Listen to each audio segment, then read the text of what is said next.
All right, great. Thank you, everyone. We're going to be starting again, as I mentioned, in just one more minute. We're still expecting a couple more people to join.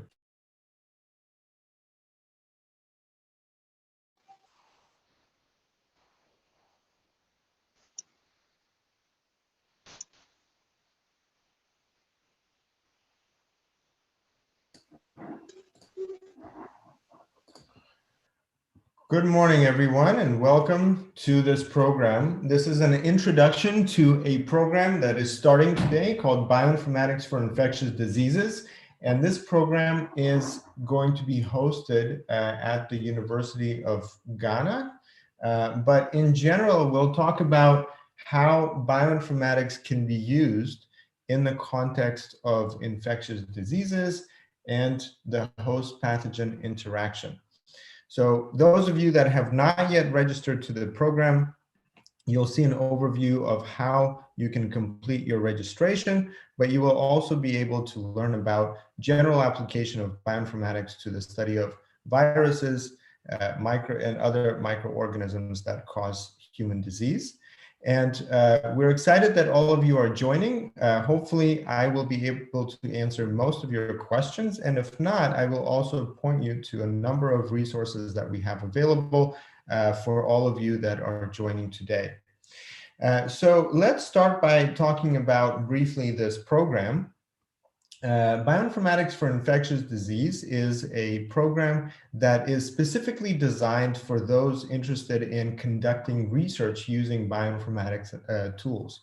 So we'll talk about where to find data, how to analyze such data, what to do with your analysis results in terms of biological interpretation. And our main objective here is to provide a support system for those of you interested in leveraging bioinformatics analysis tools to really get to a place where you can get a publication or maybe a poster presentation, and you're making progress in terms of research outcomes. So that's the main objective.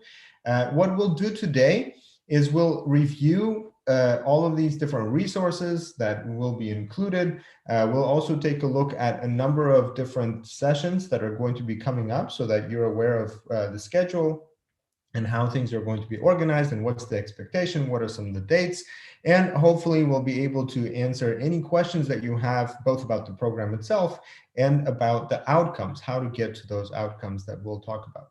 Now, I'm going to be guiding this particular session, but I want to mention that this program, first of all, the oversight and the development of the resources and tools are going to be overseen by the University of Haifa Tauber Bioinformatics Research Center. So this research center is a research center focused on bioinformatics tools and algorithms.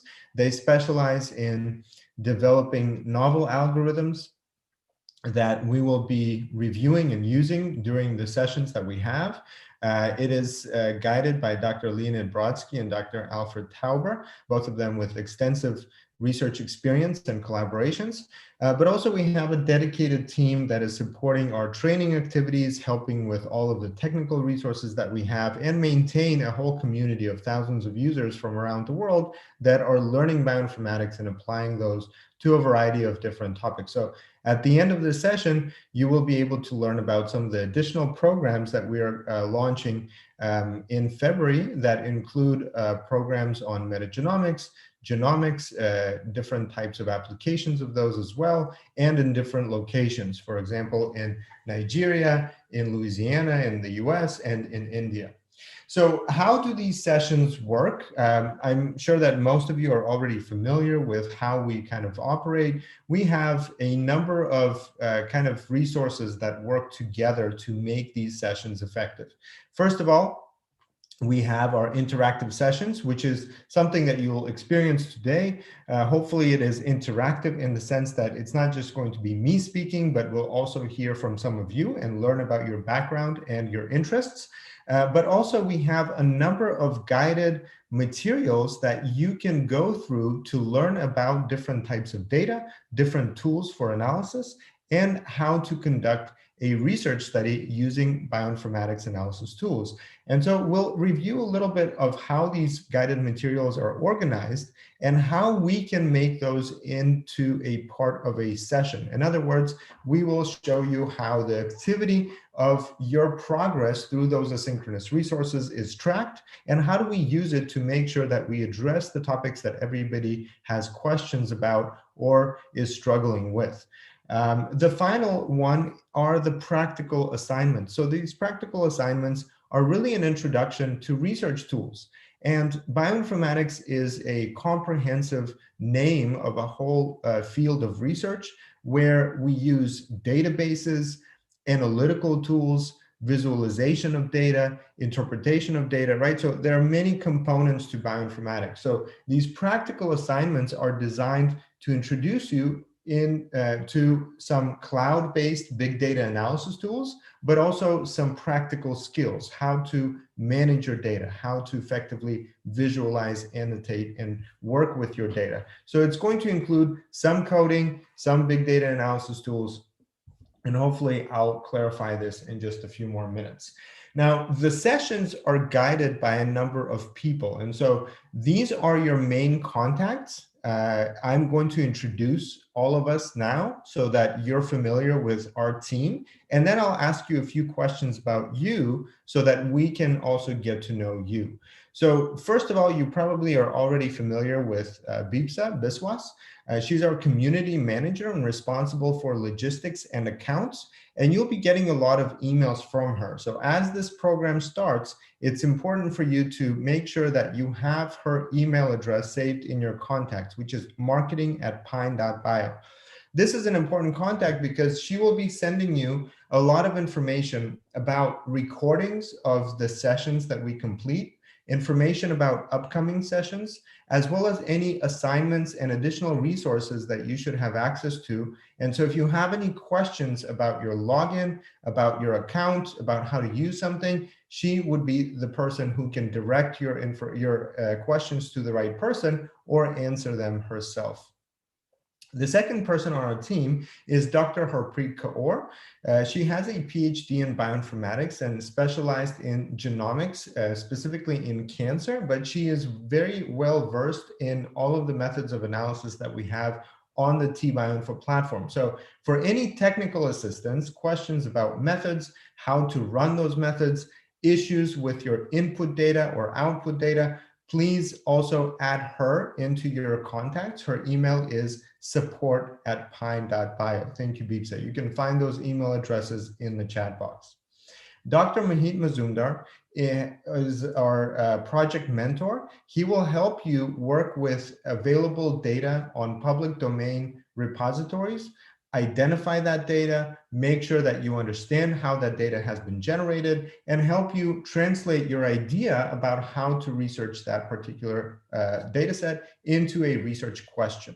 So you can also find him on his email, which is mohit@pine.bio. So he will be helping you and guiding you for the different projects that you have already maybe thought of or you're starting to think about and develop throughout this program. My name is Ilya Brodsky.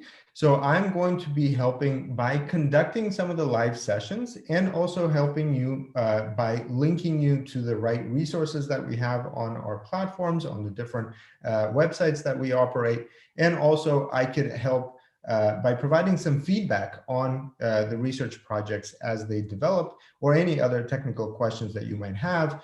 A lot of times I will leverage our collaborators at the Tauber Bioinformatics Research Center and getting you good information from them to answer any scientific questions that you might have.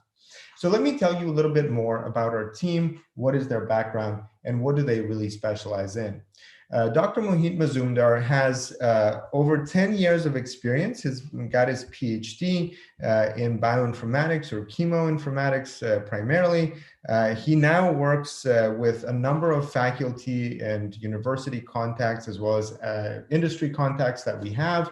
But his PhD was focused on developing a method to identify and predict calcium binding sites and study binding affinity with calcium. So he had to really master data mining and become proficient at predictive modeling. So he would be especially helpful once you get to one of the sessions where we will discuss structures, how proteins interact with different ligands, how proteins interact with other proteins, how do we deal with structural biology questions, even though he's also familiar with a number of other applications of bioinformatics that we will cover, like analysis of NGS data. Now, as I mentioned, Dr. Harpreet Kaur, she has her PhD in focused on prognosis of liver cancer, identifying biomarkers, and primarily her expertise is with genomic and transcriptomic data. So you'll find her expertise primarily on how to analyze big data, how to apply machine learning to gene expression data, genomic data, how to integrate data through multi-omics integration methods, and how to develop a sense of what are the specific features in that data that are most insightful, that are most important for our ability to differentiate between different disease stages or disease conditions, or maybe different types of population representatives. So that is her background. Now, I told you a little bit about our team. I would like now to also ask you about your background. So I'm going to launch a poll. This poll will ask you the following questions. So first of all, sorry, 1 second. That should be later. So first of all, what country are you from? So we have a number of countries that we expected people to be from, including Ghana, Nigeria, India, USA, or maybe other. So if your answer is other, then please put in the answer into the chat box. Bipsa, do you see the poll? Is the poll live now? Yes, Ilya, it's live now. Okay, so please answer. The question number 1 is, which country are you from? Now, the second question is about the city. Which city are you from?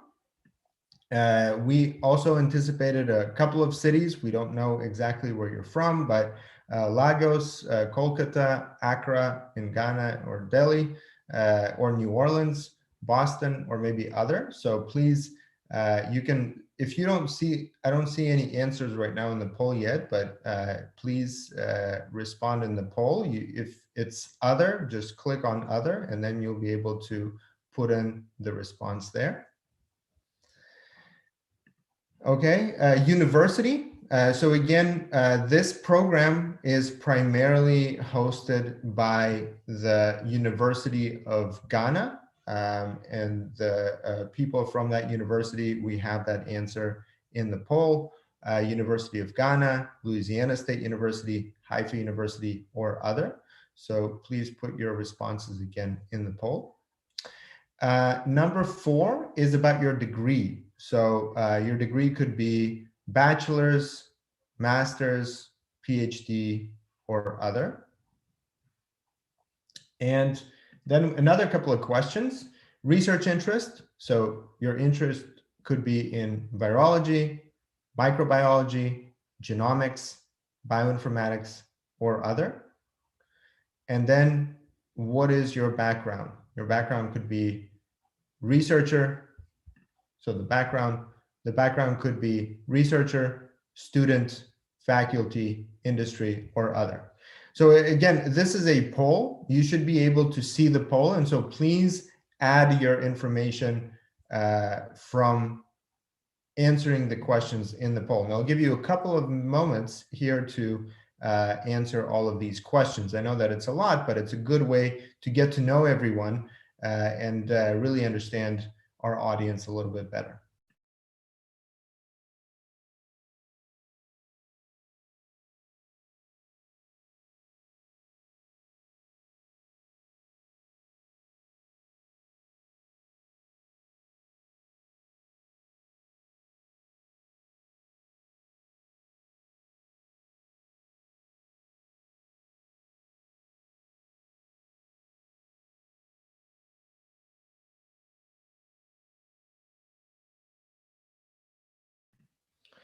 Okay, great. So what we're seeing is we have about over 50% of the participants here are currently researchers, and so that's great to know. And other about 7 to 10% are faculty, so that's great.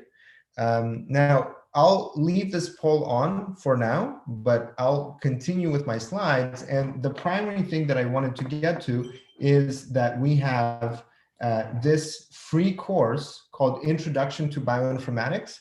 And the reason why we start with this course, one of the reasons, is because it is a course where we have a survey. In the survey, a lot of the same information is being asked.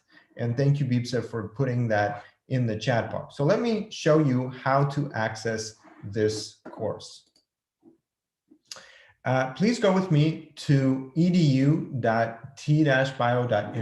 So this is the link. Okay, thank you, Bipsa. And let me know once you're there. Okay, you can put yes, or I'm there, or number 1.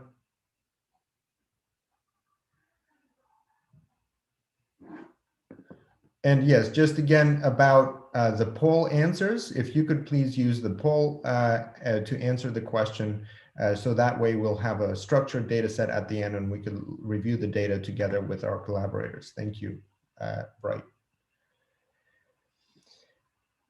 Okay, thank you. So if you're here, this is a website where we store a lot of our asynchronous materials, including some of the important information for this program itself.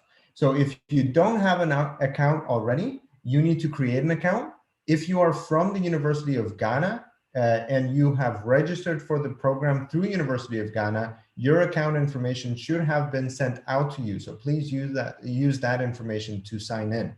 And I'll just briefly show you. Once you're here, you can go to courses, and this is the course that I'm asking you to take a look at. It's called Introduction to Bioinformatics.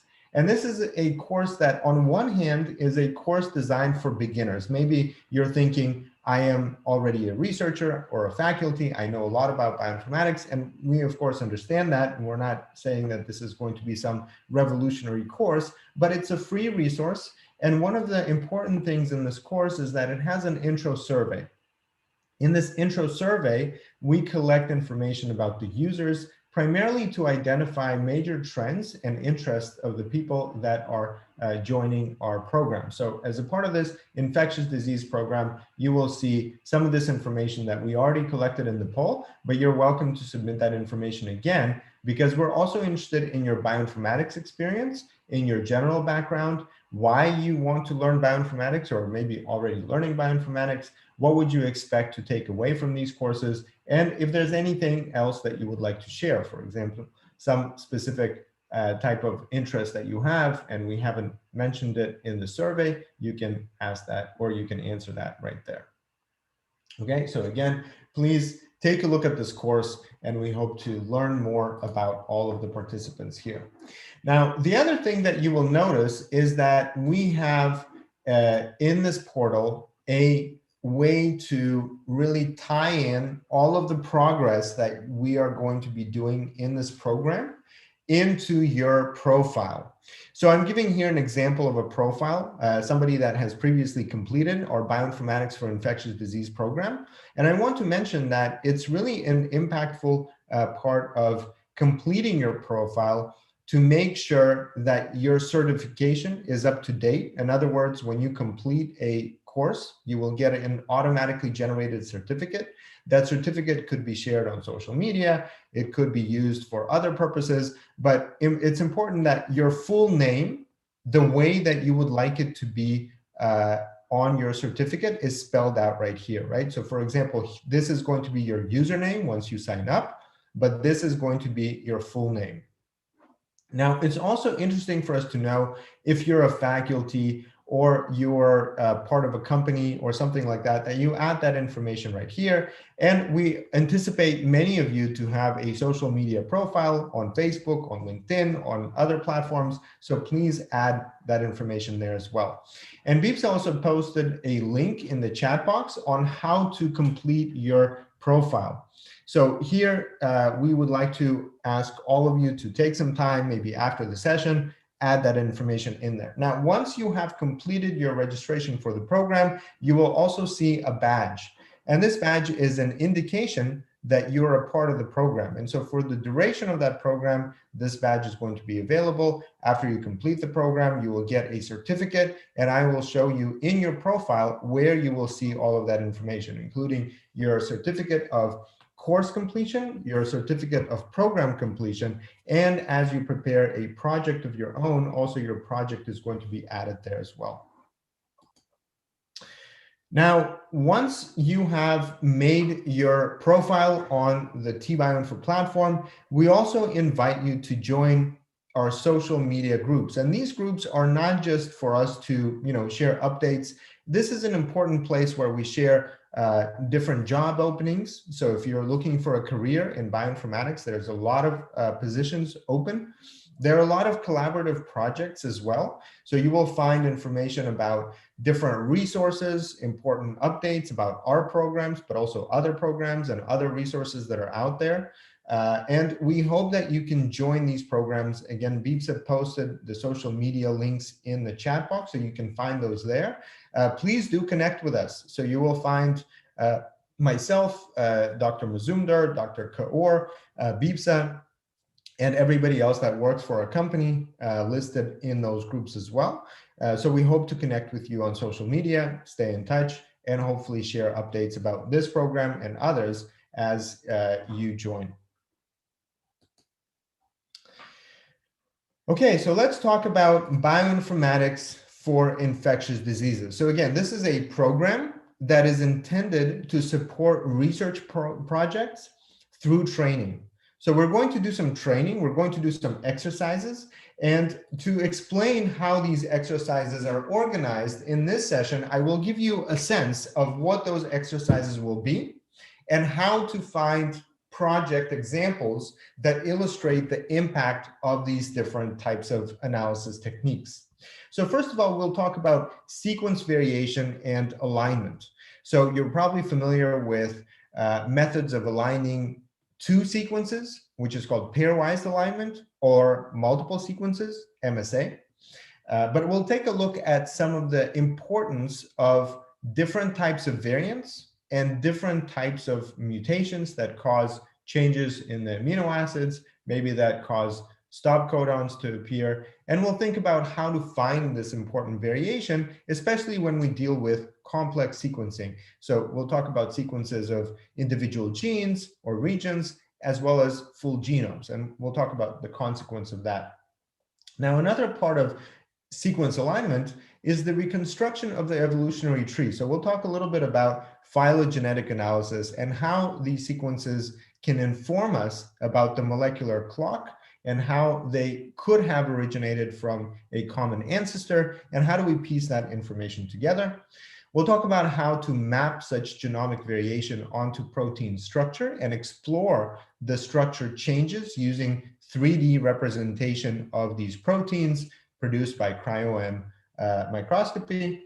We'll talk about also transcriptomic analysis of host response. So we'll take a look at how do we analyze the impact that is, for example, in the context of a disease on the host, and what are some of those genes that are differentially expressed? How do we map that onto a pathway? How do we interpret the analysis results? But before we jump into these specific topics, let's talk a little bit about infectious and non-infectious diseases. So an infection is the invasion of an organism's body tissues by disease-causing agents, their multiplication or replication, and the reaction of host tissues to the infectious agent and the toxins that they produce. So an infectious disease is also primarily known as transmissible disease or communicable disease, which is an illness resulting from an infection. So one of the major components of infectious diseases as opposed to non-infectious diseases is that, one, they are caused by a pathogen, and two, that they are shared between multiple people or between multiple hosts.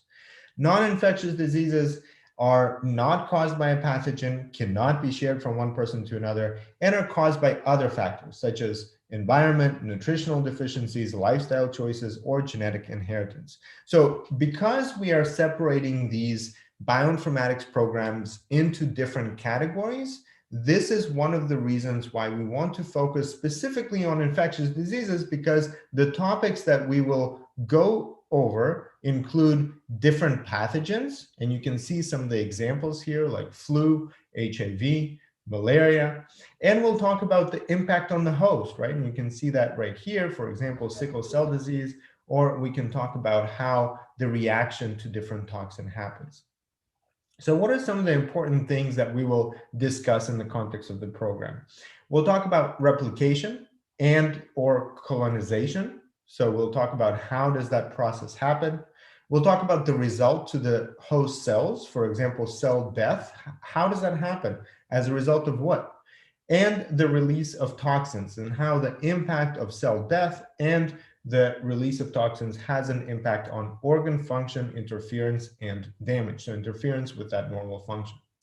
Now, another important part that we'll talk about is the response, right? And so our bodies have these response mechanisms that include different ways that our body deals with these intruders. And we'll talk about how the immune system has several different types of responses. These responses can be trained or induced, and that is really the basis for many of the interventions that we are going to look at. And we're going to look at how those interventions work in different patients or in different examples. And we'll also take a look at how those responses could be induced and what are some examples of such interventions. So as you know, vaccines are one of the first types of interventions that has been introduced, and it has been introduced as far as back as the early 1800s. And so, you know, it's been a long time since the concept of vaccination has been introduced. But as you can see in this chart below, that is not the only way that disease burden has been reduced. In fact, we can see that other types of interventions, for example, we can see antibacterial penicillin. We can see here the vaccine that was introduced. And we also see other types of interventions, for example, continuous municipal use of chlorine in water in the United States, right? So in the context of the history of dealing with infectious diseases, there have been major progress and major successes. At the same time, now we know that that has not been the solution to everything that is out there. So in fact, with COVID-19, we are reminded once again of how morbid this infectious disease as a pandemic can be, even with all of the tools that we have at our disposal. So while the history of dealing with infectious diseases is full of successes that we can celebrate, we can also be reminded about the continuous need to study microorganisms and infectious diseases, develop novel ways to resolve them, but also develop technologies that help us understand how infectious diseases are causing disease and where do they come from, where they originate from.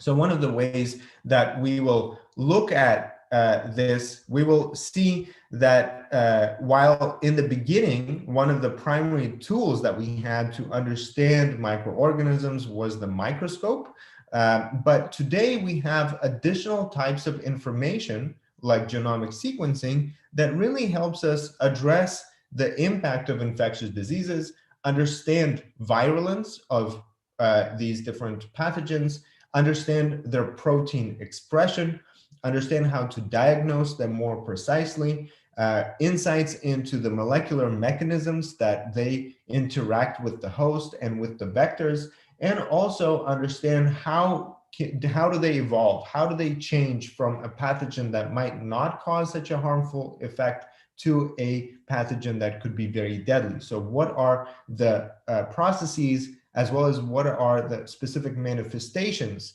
of those processes. So we'll take a look at these different technologies like sequencing, and we'll start seeing how do we apply those in the context of specific project examples. So one can also think about differences in viral responses. We can think about different strains. We can think about different types of responses. And a lot of that information could be captured from sequencing. But of course, sequencing could be of many different types. And the important part for us is we will take a look at how from sequence data, we can start looking at structural analysis, we can look at gene expression studies, and as the data becomes available, determine patterns that could be impactful for our detailed understanding of protein-protein interaction, as well as single cell level response to these different pathogens, and how do we piece all that data together. So to really take a look at such a diverse range of topics, we have prepared a number of different examples. And in those examples, we'll take a look at viral genomics and evolution. We will take a look at microbiome and the infection through the microbiome. We'll also take a look at different examples of immune response biomarkers to understand how this process happens. Now, before we go on, I wanted to make sure that I do pauses. As I said, the intent of these sessions is to create an interaction, right? And not only kind of a lecture. So I'm really looking forward to learning more about your interests and to understand whether some of these topics that we raise, I'm going to be pausing and asking if you have any questions. Now, as we go through and you have, again, non-technical questions, you can post them in the chat and Bipsa should be able to respond to those directly. If you do have questions about the topics that I go through in the slides, this would be the opportunity to hear what your questions might be. So again, if you have any questions right now, you can put those in the chat. And in the meantime, I am going to share the results of the poll. Bipsa, can you see the results of the poll? Yes, Celia, I can see the results of the poll. So for the first question, which is, what country are you from? So we have 30% of attending participants who are from Ghana.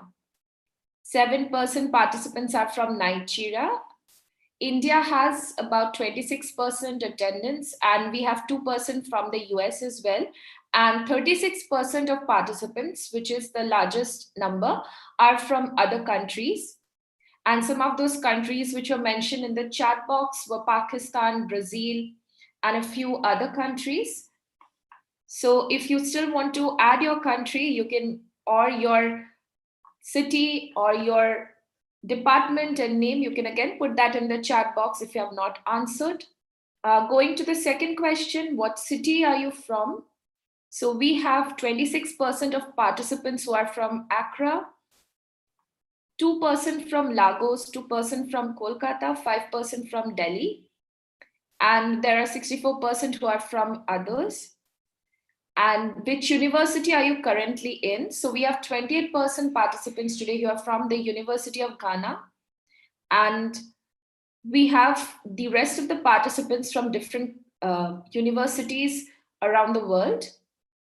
And what is your current degree, which is a fourth question. And we have 46 percentile who are in a master's program, which is the highest number. Then we have 30% PhDs, bachelor degree holders are 20%, and 5% are others.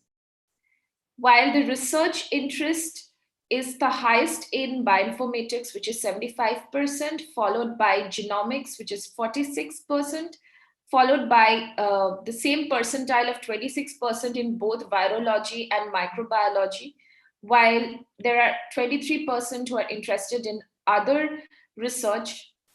And regarding the background, which is the last question, we have 46% who are researchers joining us today. And this is the highest number. While 38% are students, we have 10% faculty and 3% industry, while there are also 3% others. So this is the poll result from the session so far. Thank you, Ilya. Thank you, Bipsa. I do also want to mention that I see, and maybe you could put in the chat box again, the links to social media groups. I see Dorothea Obiri from University of Ghana, Pratik Paul, student at Sam Higginbottom University, Ali Al Zayer, biomedical informatics, doesn't say from where, Ismaila Adams, data scientist and researcher, and Elionai Maura. So those are the people that have joined the group. And if you are still not there, so please join the groups there on social media. Okay, so let me address some of these questions. Ahmad Gifari is asking about whole genome sequence. It's mentioned that we can detect mutations related to virulence. How are the researchers conclude their findings from whole genome sequencing into more transmittable virus? So I think here you're really talking about association between phenotype and genotype. So using whole genome sequencing, we can identify the mutations, but using other type of information, for example, rates of transmission or virulence, and those are going to be either collected from the population, like rates of transmission, or they could be studied in the context of an experiment. So one of the things that we'll talk about in our next session is how this data is generated. And we'll see actually how one of the examples, we'll take data from the Ebola virus outbreak from 2014 to 2016. As you know, it spread in the West Africa. And it was the first example where an epidemic was also paralleled with almost real-time sequencing efforts. So there was a lot of data that was coming from different groups. And we'll see how in the context of that epidemic, it's a good case study because it started and it ended, right? It's not like the ongoing pandemic that we're still kind of looking at. So what we are going to look at is how to find those associations between mutations, and the phenotype. But the overall idea is that you can do, for example, controlled studies where you understand the mechanism, or you can find an association. And that association could be using something like genome-wide association study, where you translate your phenotypic information into numeric data, and then there are methods to find that using a regression model. Let me go to the next question. Kwame Tay. Are all infectious diseases necessarily pathogenic organisms? From my veterinary background, I know a couple of diseases such as canine venereal tumor, Tassie devil facial tumor. These are infections, but not caused by pathogens. So again, there might be exceptions.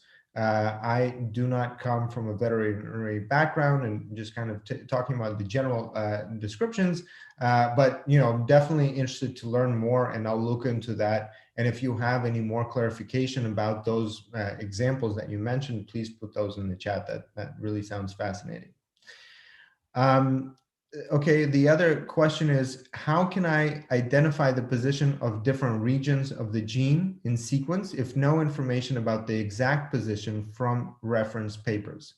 So I think that has to do with genomes that are not well annotated. So you don't have an annotation, and you want to identify how does a gene sequence fall in the context of the full genome, perhaps, right? And maybe you can clarify the question. But I think the approach would be to first create an assembled genome. So to assemble either the whole genome, which could be very difficult in some cases, or at least in contigs, right? So into portions that are fairly large. The way it's done is using De Bruijn graphs. You can find in short sequences of reads, you can find overlapping regions and connect them together into longer sequences. And so depending on the length of the read, the coverage, other information that is available, you can probably piece together a fairly good portion and then try to map your specific gene sequence onto that region. I think that would be the general approach. Okay, how to identify the viral genes in an organism? Great question. We'll talk about that. And today I'll introduce one of the examples where you can actually find a pathogen from another in in cell lines that are being used for biologics production. So let's get to that in just a couple of minutes. By the end of this program, will we be able to identify parasite genotyping sequencing? So my hope is that yes. My hope is that very soon into the program, you will be able to take gene sequencing information, so information from a sequencer, and understand what type of a parasite this is, or what type of a genome does it map to. We'll take a look at a few examples where you can map onto a database of viruses, or you can look at a database of bacteria, and so that way you will be able to identify those. Okay, I'll take the last question, how to find SNPs in exonic and intronic region. Okay, excellent question. As we all know, genes consist of exons and introns. And so if we have whole genome sequencing, which includes the full sequence, both exons and introns, we can map them onto the reference and identify those SNPs. If we only have exon sequencing or exome sequencing, then we cannot. But I think in general, you should be able to, given the right type of data. Again, thank you for all of these questions. I'll continue to make pauses like this. So if you have a question as we go through the slides, please put them in the chat and I will try to address them as soon as we get to a breaking point. All right, let's talk about next generation sequencing. Now, again, in our next session, we're going to talk a lot more about different types of sequencing and how that is used in different file formats, how those file formats could be visualized and things like that. Today, I will give you a brief introduction. We have about 15 minutes to go through the next set of slides. Then I'll pause for a few more questions, and then I will pass it on to, and then I will show you how to access different parts of the resources that we have. Okay, so one of the things about sequencing is that sequencing technology can identify what are the specific nucleotides, but the way the data is prepared could be in many different ways. And some good examples are targeted amplicon sequencing or whole genome sequencing.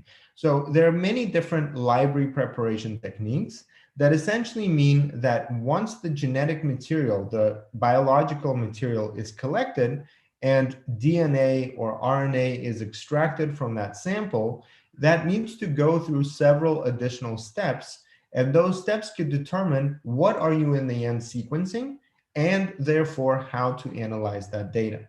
So 3 major examples that we will again look at in much greater detail in our next session are targeted sequencing, when a particular gene or even a region of a gene is amplified using PCR amplification. And then once you do the reading of that sequence or the sequencing itself, you're really trying to make sure that, first of all, you remove those sequences that helped exclude those particular regions from the rest, and you are dealing with the impact of PCR amplification on the number of reads that you're getting from different regions. Then you can map it onto a reference genome, or if you know exactly which regions have been amplified, you can only map it onto those reference sequences. So we'll take a look at that. Many times this is done, for example, in the context of the current pandemic, people want to ask the question, are there particular novel mutations appearing in the spike region, right? So they will amplify only the spike protein. Or they can ask the question, in wastewater or in blood samples of patients, could we amplify just COVID-19 or SARS-CoV-2 genome? In another case, if you're looking at the microbiome, you might want to ask the question about the composition of the microbiome. You don't want to survey any particular individual representative of the microbiome, but you want to understand, how does the composition change? Does this group of bacteria become more prominent or less prominent, right? And so then you can amplify the 16S ribosomal RNA gene, and that would be an example of amplicon sequencing. For a whole DNA and RNA sequencing, you could sequence all of the data that comes from, let's say, again, a human blood sample, but you could suspect finding specific bacteria or specific viruses. And typically, you are likely to find things like hepatitis virus, maybe Epstein-Barr virus, and other types of viruses. And I'll show you an example today from maybe if we have time. So those are, again, important to understand, because when we find data, especially if we're dealing with public repositories, we need to go through and understand what was the method of preparing such data before we try to analyze it. Now, the exciting part is that there has been a tremendous growth of data in various repositories, both specific repositories like viral repositories and databases, specific databases around different types of diseases like malaria, or in general, publicly available data on the host response, vectors, etc. So I think it's an exciting time for those that know how to use bioinformatics, because what we need to understand is that we should be able to find data on practically any pathogen that you're interested in. Likely somebody has sequenced it, and so there should be some information. Obviously, that's not true in 100% of the cases, but in most of the times that I've interacted with groups of people learning about a particular domain, we were able to find some publicly available data, and that gives us a head start, right? So you don't have to start in a vacuum. You really have a repository where you can find a lot of information to deal with different types of data. Now, as I mentioned, one of the additional aspects of that is that we have almost real-time sequencing efforts that allow us to sample pandemics and epidemics and other types of communicable diseases almost in real time, developing a sense of what is going on. And so one of the first things to do is to identify what is the pathogen. And so here you can see that typically one of the key aspects of identification of the primary mechanism or the primary pathogen is to have a full genome. Now, it's not easy to make a full genome if you just have short read sequences available. So people typically rely on Sanger sequencing and long read sequencing to establish how do the different pieces connect together. After that is done, you are typically able to find how individual reads map onto that reference genome. So here you can see one of the first genomes that was published for SARS-CoV-2.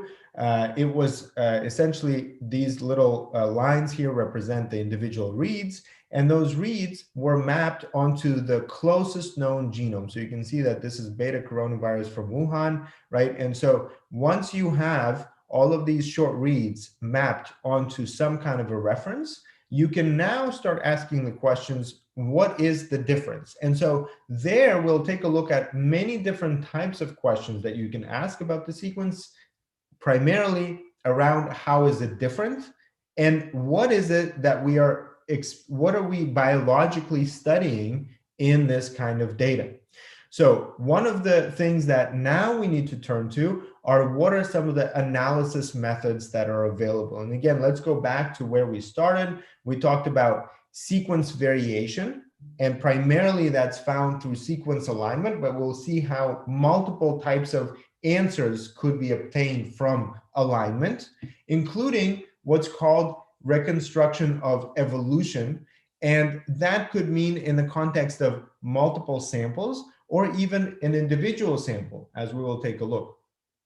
Now, the second question that you might ask is, once you've identified a region of interest, for example, the spike protein, how could you actually interpret the impact of specific variants on binding, on maybe other structural properties of that particular protein because you understand its function? And a way to study the function is to study the host response through transcriptomic data analysis. Now, in the context of this program, we will be using the Bioinfo platform. And the reason why we are going to be using this platform is because it will provide you a number of tools that you can easily use without any computational infrastructure, just in your browser, for very large data sets. And so because this is a research program, all of you that join the program will have access to a personal research account. And so that means that you will be able to upload data sets with hundreds of samples, analyze those without requiring your own computational infrastructure. And so we hope that as a result of that, you'll not only learn about how this data is generated and what it can give you, but you'll actually do a lot of that practical work yourself. So let me show you, first of all, what this platform is all about. So let's go to server.tbioinfo. And please let me know once you are there by putting #1 or yes, or I'm there in the chat box. And I'll give it just a couple of minutes for everybody to get here. Beepse, if you could also share the demo account details. Okay, so those of you that are a part of the infectious disease program, you've already completed your registration. You should have gotten an email with your account. So if you do have your account, you should use that account. You should log in with your email and a password that you were given. For all the rest that have not yet registered and want to kind of try this out, you can use the demo account that Beepsa is showing right here, that she has pasted in the chat box. Okay, so I see 1, 2, 3, 4, 5, 6. So let's give it a moment, maybe until we have at least 10 people there. Okay.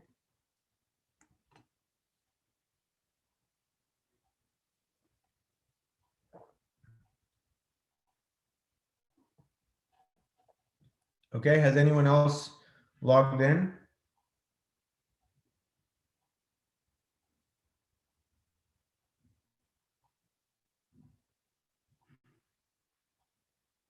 All right, great. We have 10 people. Excellent. So as you look around, this is the area of analysis.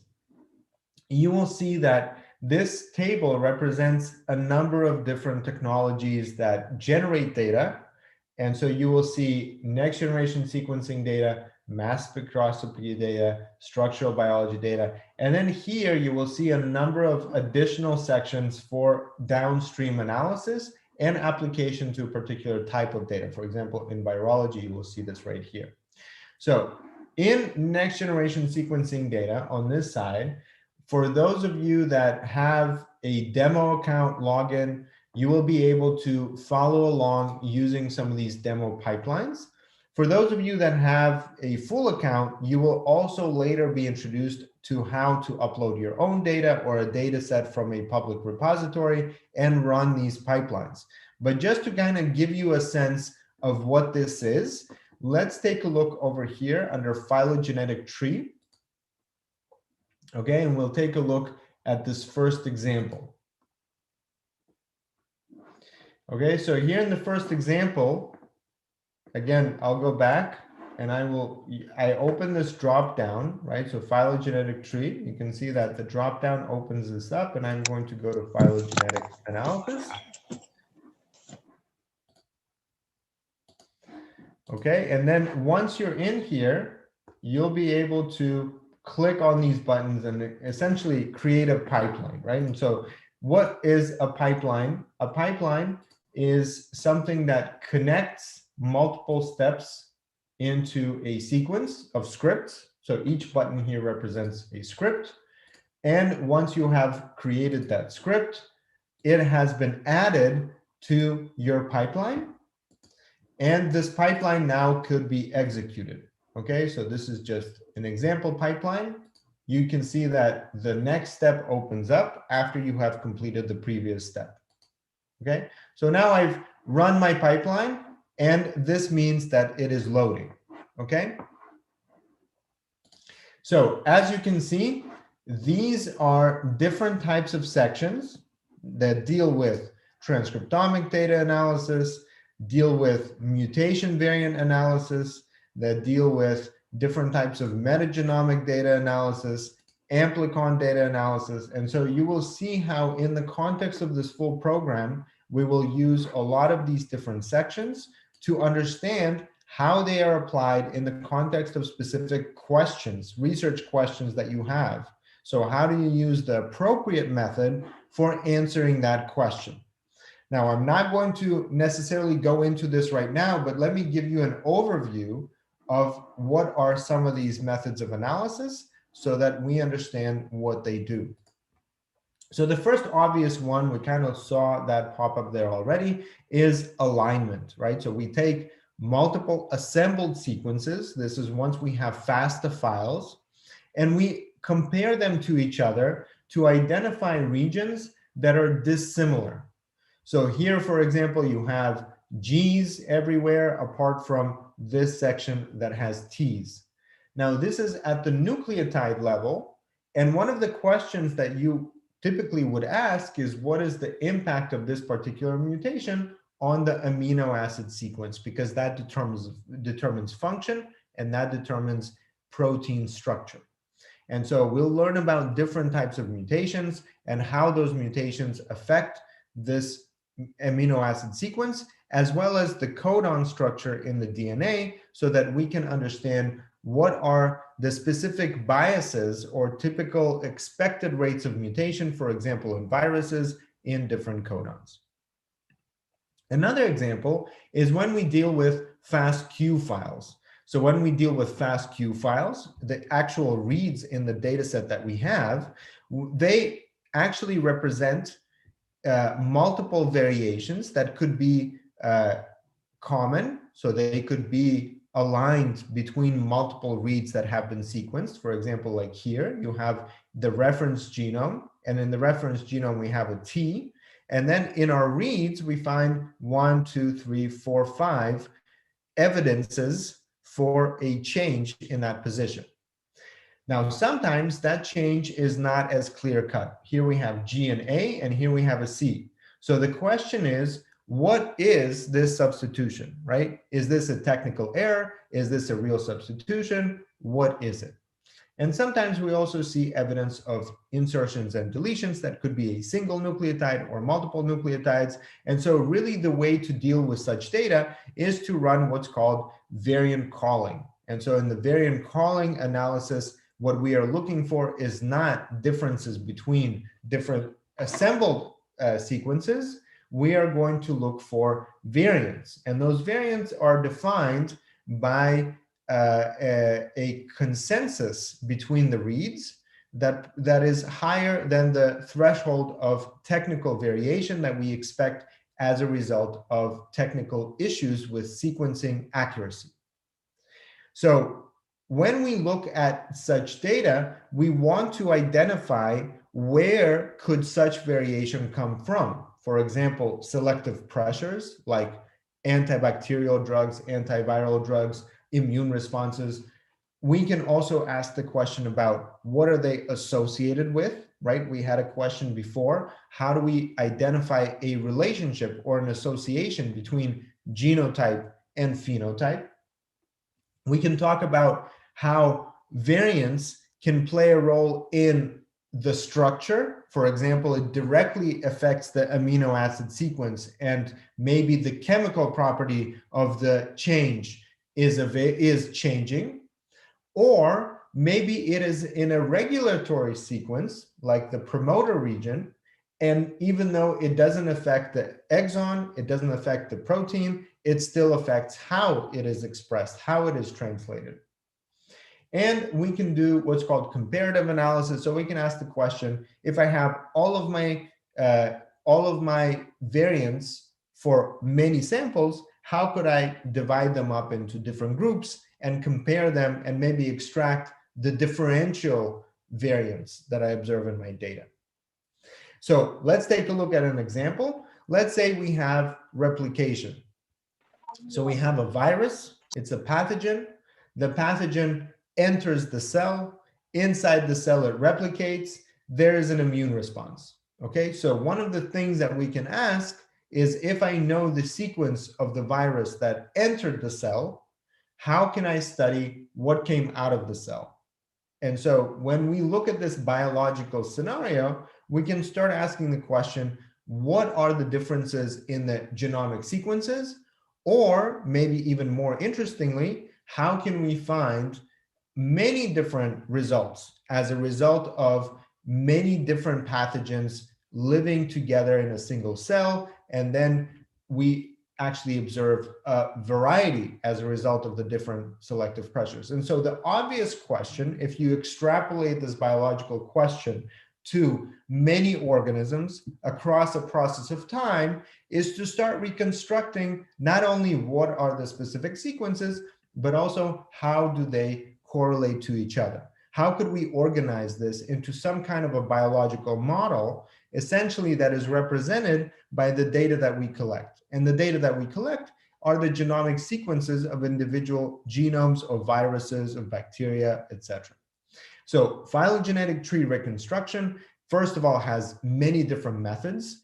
And two, it could be done either by looking at the molecular clock, or essentially what is the rate of mutations that are accumulating across the whole genome, or how do we maybe link it to real time? If we have real-time metadata, we could start finding associations between molecular clock, which is produced computationally, and the real observation data, which we know from collecting different samples. And so in the context of this program, what we'll look at is, how are these trees generated? So you're probably familiar with examples like this. This is the SARS-CoV, or this is the Ebola virus outbreak. And you can see here how it separates into multiple clades, representing evolution, adaptation to the host because it originated from a different host, common origin, how maybe there was a particular event that caused the split into different clades, and what is the process of divergence. So ultimately, you can see that only specific ones were the most successful at surviving for a longer time. And so these examples are going to be used as case studies.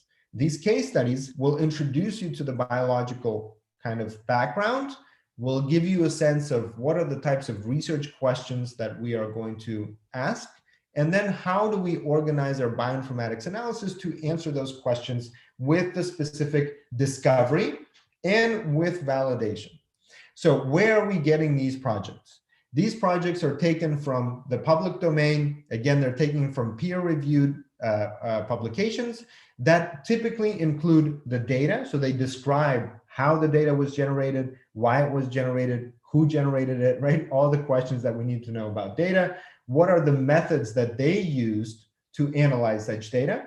And once you get a sense of how experts and people that have spent considerable time researching these data sets, you can essentially start taking either the same data or combine it with other types of data and the same methods or new methods that you have learned, and develop what's called a project of your own. And the idea here is to, first of all, focus on projects that are novel and independent, but within the context of particular examples that we have covered in these sessions. Now, some of these examples include things like,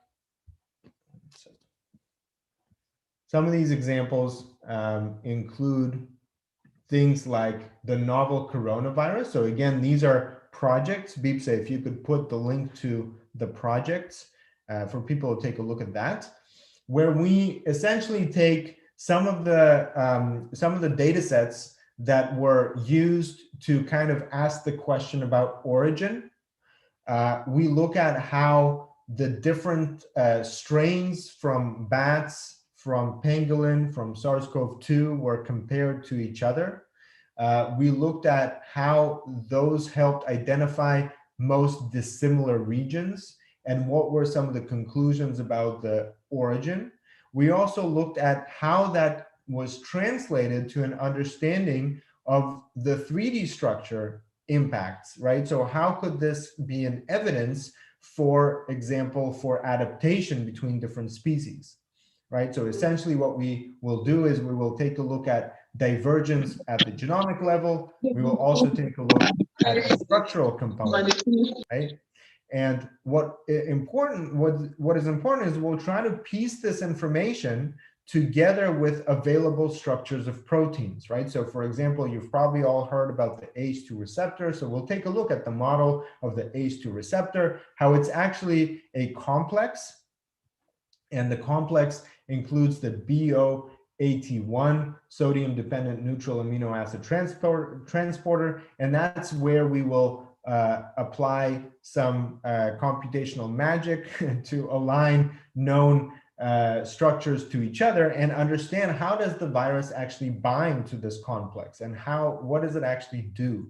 So we'll take a look at these examples and kind of identify the important functional domains in these proteins that we all heard about and we all hear people talk about all the time. So that's one example.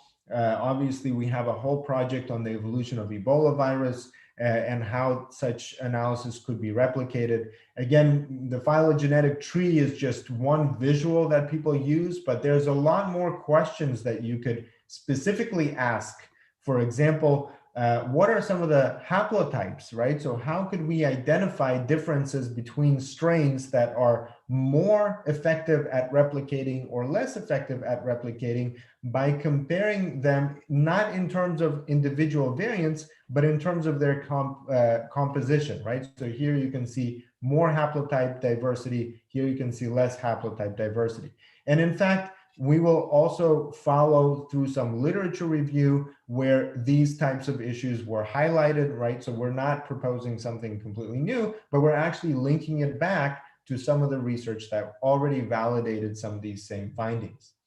Now, importantly, we'll look at other hypotheses that were proposed during those outbreaks, right? Where people said, we're so concerned with airborne transmission, for example, right? Or a particular mutation can have such an impact or another kind of impact. Today, kind of looking back, it's much easier to take a look at this data, look at the specific mutations that have come up in the data and try to see whether that's a direction to continue research or where does that lead us.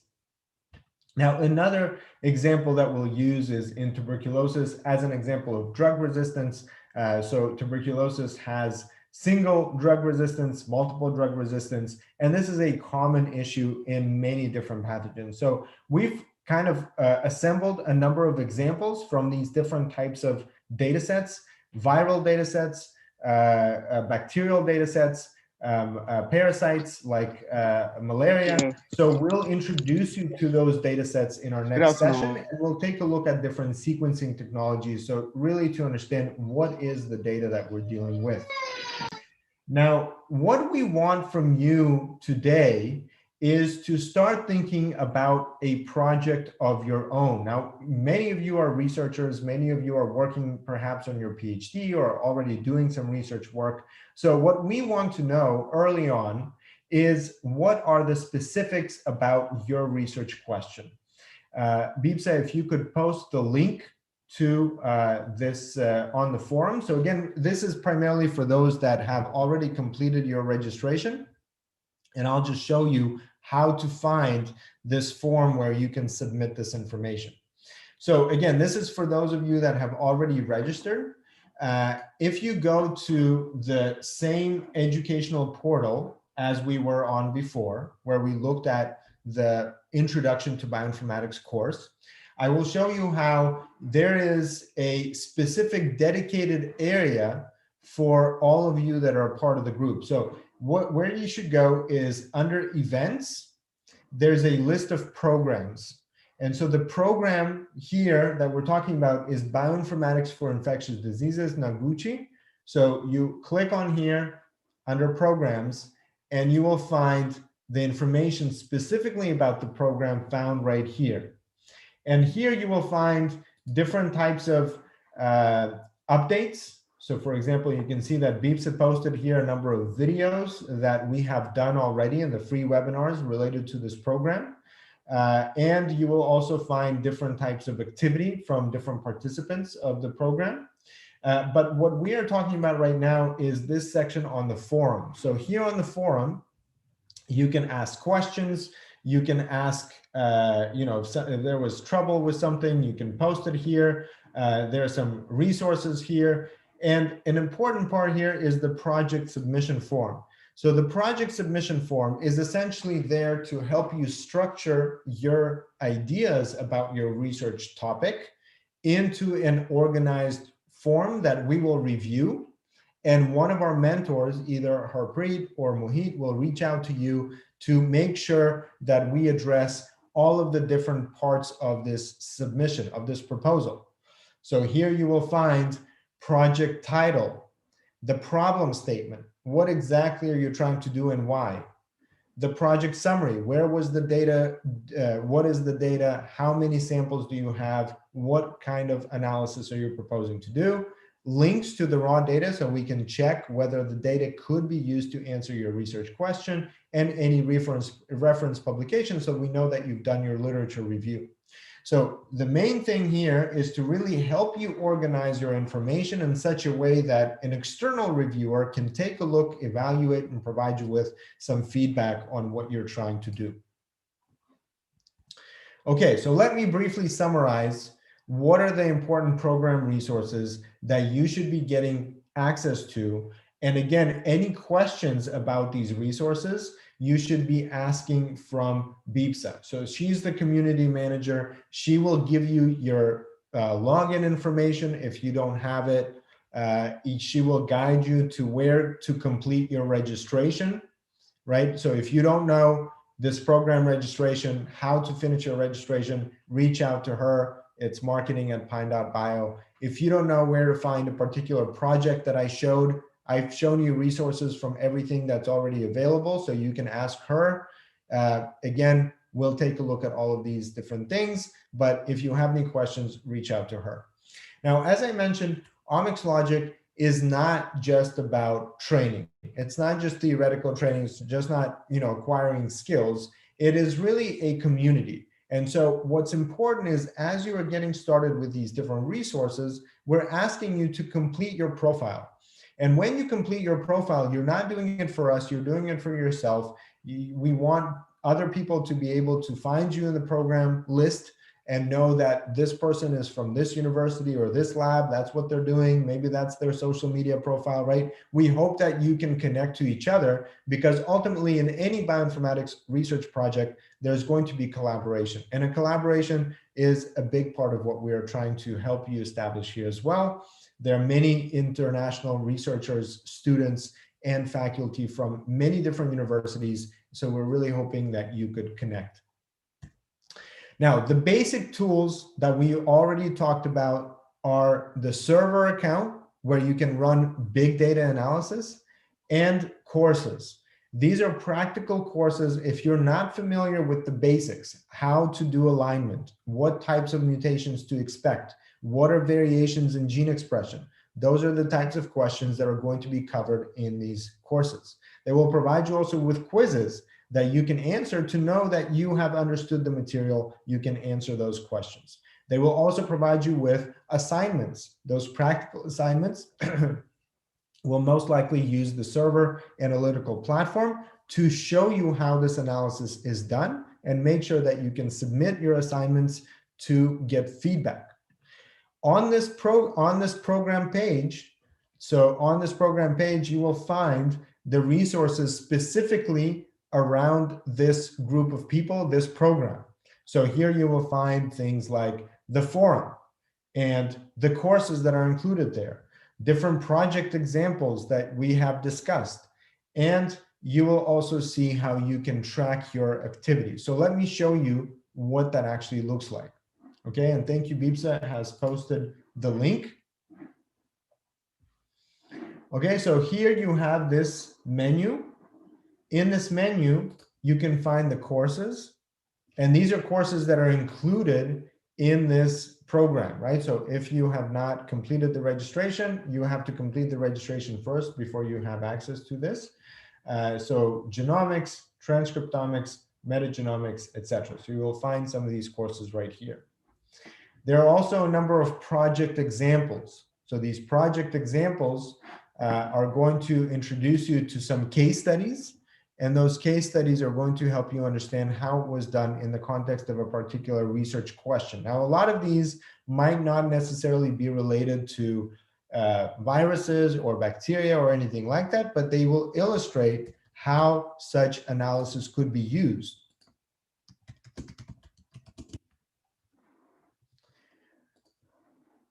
Okay, what is inside these courses? Inside these courses, we explain the rationale and objective. Why are we learning about a particular data type, and what is the terminology and the biological context? You will see engaging activities that will help link the specific topics and concepts to what you are going to do, so that the analysis you do is based on logic. Then we're going to include a data set or a project with an explanation of where it came from and what is this data. And you will understand what are some databases, research publications, and project examples, as well as file formats. Then you will run an analysis pipeline, and that will help you establish the logic of how these different steps are connected into a single workflow. And you will be able to see some examples of outputs that you need to look through to understand what was in the data. And finally, it will provide you with a point system so that you can compare your progress to the overall progress of the group. So one of the important things that we have found is that consistency and returning to the assignments regularly helps you understand and become more proficient. So I'll just show you what that looks like. For example, you can look through some of these example profiles. I will just show you, what a profile of a typical participant would look like. And I see that somebody has already completed their profile, Jeff. So let's take a look at Jeff's profile. Sorry, Jeff, for putting you on the spot here, but hopefully others can learn from your experience already. So Jeff has joined, and you can see that he has 300 points, right? And so those points are from completing the profile, registering on the platform, and now you can see what courses he is taking. Now, I'm not going to show you everything because things like quiz results and assignments are going to be proprietary to that's his progress, but you can still kind of get a sense of what he's doing. So he's enrolled in a number of these courses, and as he continues to build up his profile, you will start seeing progress in those courses. Now, here are some of the top profiles. You can see we have a leaderboard of the top 100 participants from all over the world. You will see that they are from many different regions in the world. And really anyone can start with this process for free, essentially. And with minimal basic subscription, you can get started. So you can see here different people that have a number of points and the change in those points. And you will see all the way to the last person in this list. And that's about 14,000 points, right? So if you want to be on this list, we'll feature you once you get to this list. Once you get essentially over 10,000 points, we will feature you. But you can take a look at some of these examples and what these people have been able to do through the course of this program. Okay, so let me pause and see if there are any questions.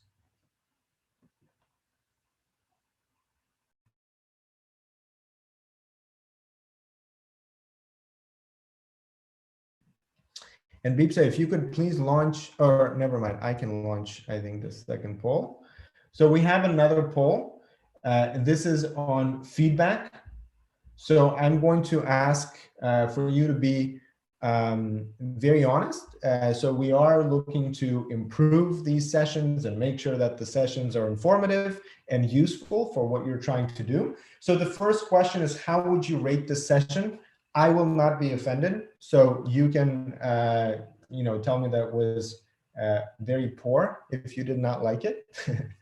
The second question is, what did you like the best about the session? So if you like how the topic was presented, or it was specifically related to infectious disease research. And if you didn't learn anything new, that's also fine. We would like to know. And then the question number 3 is, what is your expectation from the program? So if you would like to learn about new bioinformatics tools, or you want to get introduced to virology research, or gain basic understanding of bioinformatics if you're just getting started. So those are some of the questions. Please try to answer these questions in the poll itself. And I'm going to leave this on here for a few more minutes for anyone to be able to look through. And also, if you have any questions, right? So I'm here to try and answer any of the questions that you have. And after the questions, I will introduce you to one other resource that I think you will find interesting and relevant to what we're going to do, and give you an assignment for our next time.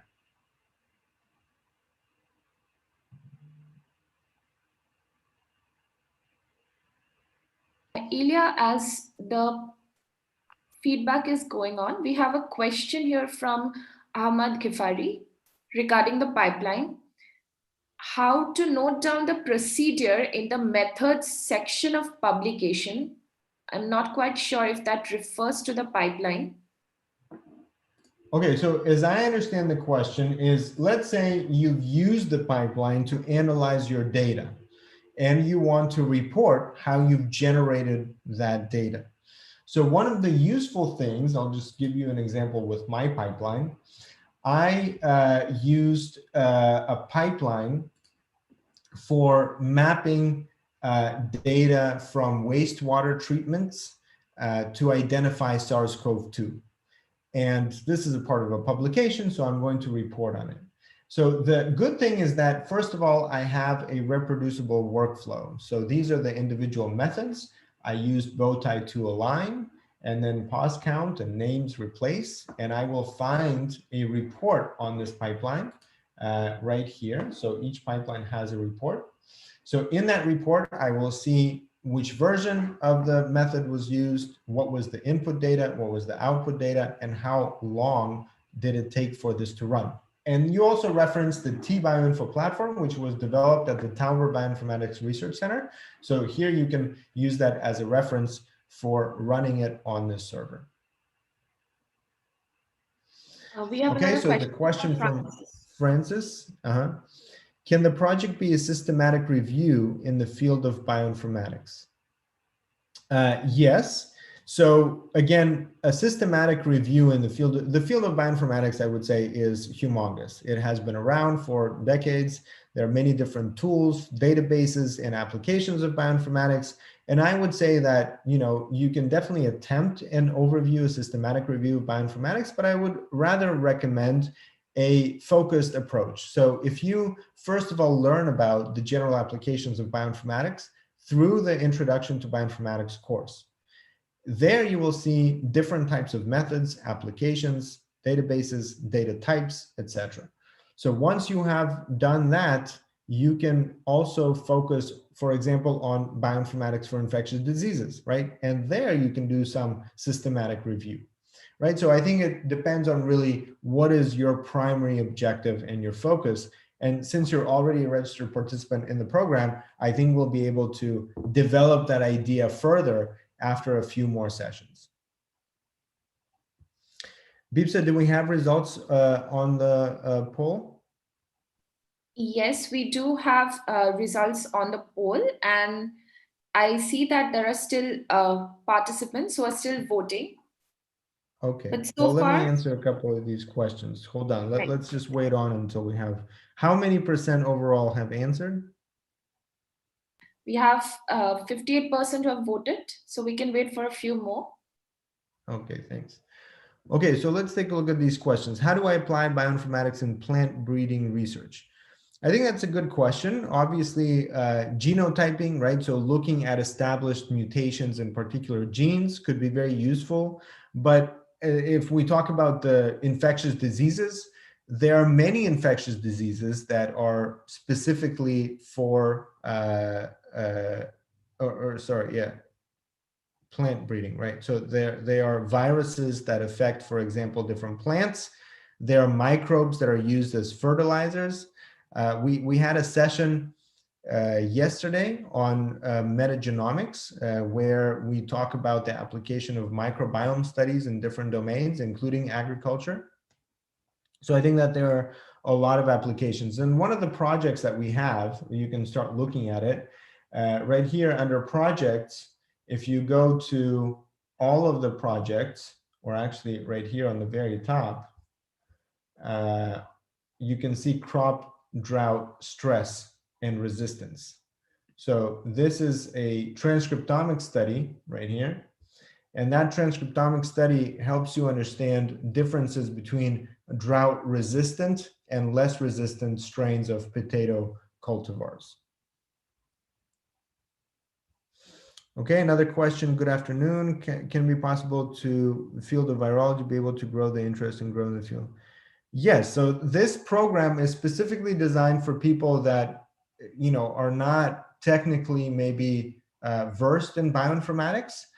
So if you're already in the field of virology, maybe Bipsa, you could post a link on how to complete the registration to this program on bioinformatics for infectious diseases.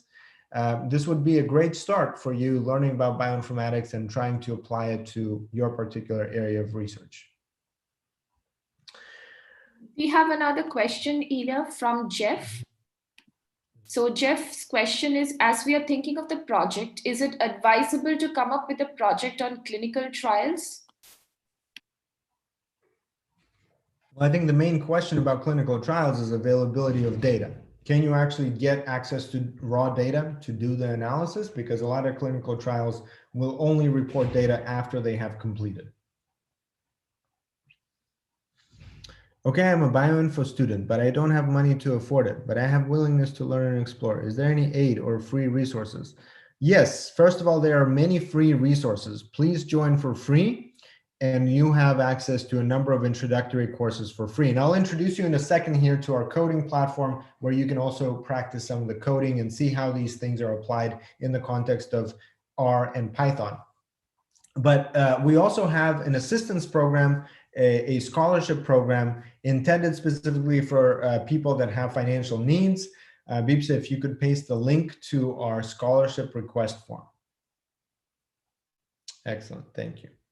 Okay, so let's take a look at the poll results if we can, Bipsa. Yes, okay. So as for the first question, how would you rate this session? So we see that 59% of our participants have said that they found the session very informative. 22% said that they found the session excellent, while 14% gave it a good, which is a 3, and 5% says it was okay. Moving on to the second question, what did you like best about the session? 51% says that I like how the topic was presented. 27% says that the session introduced them to infectious diseases research, and 22% said that they're already familiar with the topic and the session helped to add to their knowledge. And regarding the third question, which is what is your expectation from the program, 57% of the participants want to learn about new bioinformatics tools, while the next 30% wants to learn or gain basic understanding of bioinformatics, and 14% wants to get introduced to virology research. So that's the poll, Ilya. All right, thank you very much. So thank you for the feedback. Those of you that did not like the session really did not have to come. No, I'm just joking. So hopefully next session is going to be more informative. I will try to improve. If you send me some specific recommendations or on how we can do this better, we would be very glad to look through and address your comments. So briefly, let me now actually introduce you to the last resource on the list.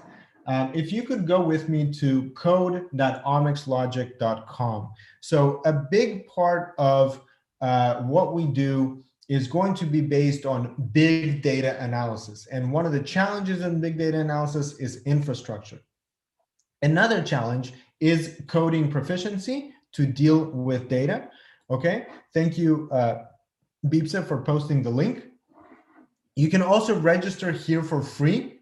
So please let me know once you are here and you have registered. Now, for those of you that are part of the Omics Logic Bioinformatics for Infectious Disease program at University of Ghana, you should use the exact same email address as you are using for your registration. Okay, please let me know once you have registered, and I should get here a notification if you are registering. So please go to this link and let me know once you are in. And once you're in, what you should see is this list of courses. And I'll kind of go through and give you just a very brief example of what we will be doing during the program. Okay, so let me know if you have registered.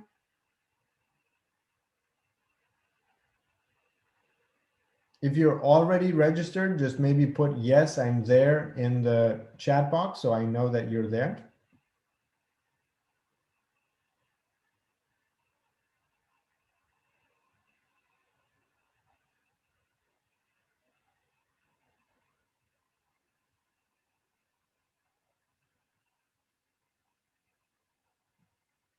All right, thank you, Francis. Anyone else?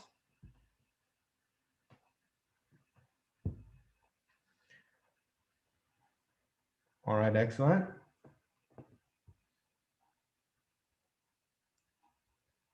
Okay, I'll wait for a couple more minutes for everybody to get here. What this is a collection of similar topics that are explained more at the script level. So you will see here simple courses like Getting Started, for example, where you can load data and visualize it and maybe read DNA sequences in R. And one of the things that we would like to ask you to do if you have completed your registration is to take a look at this course called Genomics. So some of the things that we are going to be doing in the context of this program is looking at variants and looking at structure and things like that. So I'm going to go through this brief lesson to just kind of explain how this works. You'll learn here about DNA structure, what are the mutations and things like that. You'll also learn that DNA is organized into chromosomes and what does that mean in terms of different variants and where they are in the codons. And it will be followed by a quiz. So here you'll learn some theoretical things, and you can know that this is a theoretical lesson if it has this learn tag right here. But then you want to practice, how does this actually work in R, for example? So here, when you get to this stage, you'll see how, for example, we can assign specific strings of characters to an object, right? And you can, for example, print that object.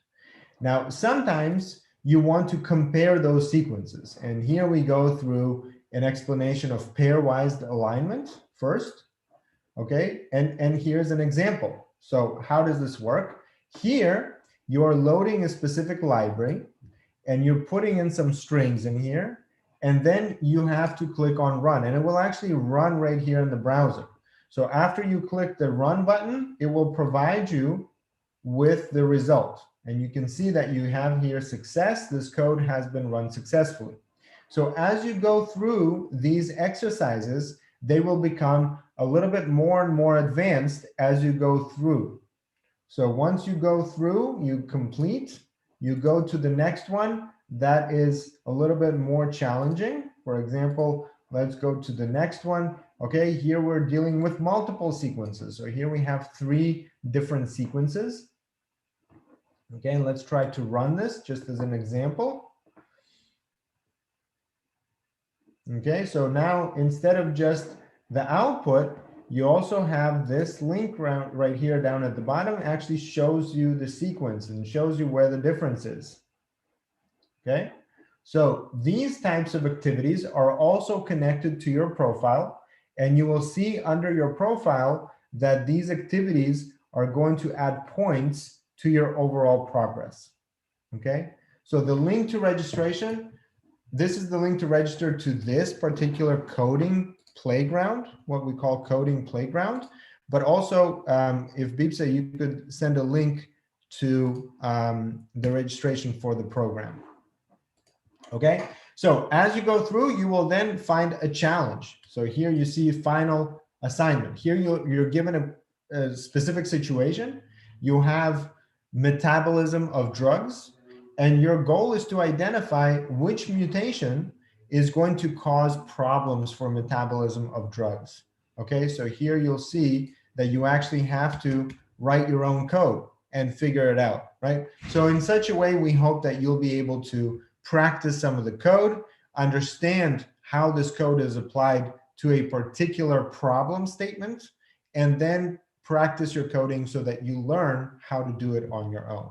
So again, the goal of this program is to introduce you to a lot of the areas of bioinformatics, like the tools for big data analysis, where you will run pipelines and understand how they're operating, as well as practice different types of analysis in R and in Python, including some of the things that we just looked at. And I hope that most of you will be taking the time after this session to complete your profile and make sure that we're getting started with this program ready for your research project. So this is the assignment for our next session. Complete your educational profile on the T-Bioinfo. 2, take the free course, Introduction to Bioinformatics, and fill out that survey. We want to know more about you, about your research interest. And 3, familiarize yourself with the T-Bioinfo server and the Code Omics Logic Playground. So those are the last 2 resources that we just had. And to remind you, this program, starting today, January 29th, will go through sequence variation and alignment, evolutionary and phylogenetic analysis, functionality and protein structure, including the physicochemical properties of proteins, and transcriptomic analysis of host response. Again, thank you everyone for joining today. We went a little bit over our time, but I will pass it on to Beepsa to kind of take over and answer any technical questions. Unfortunately, I have another meeting to go to, but for those of you that liked the session, I thank you for your feedback.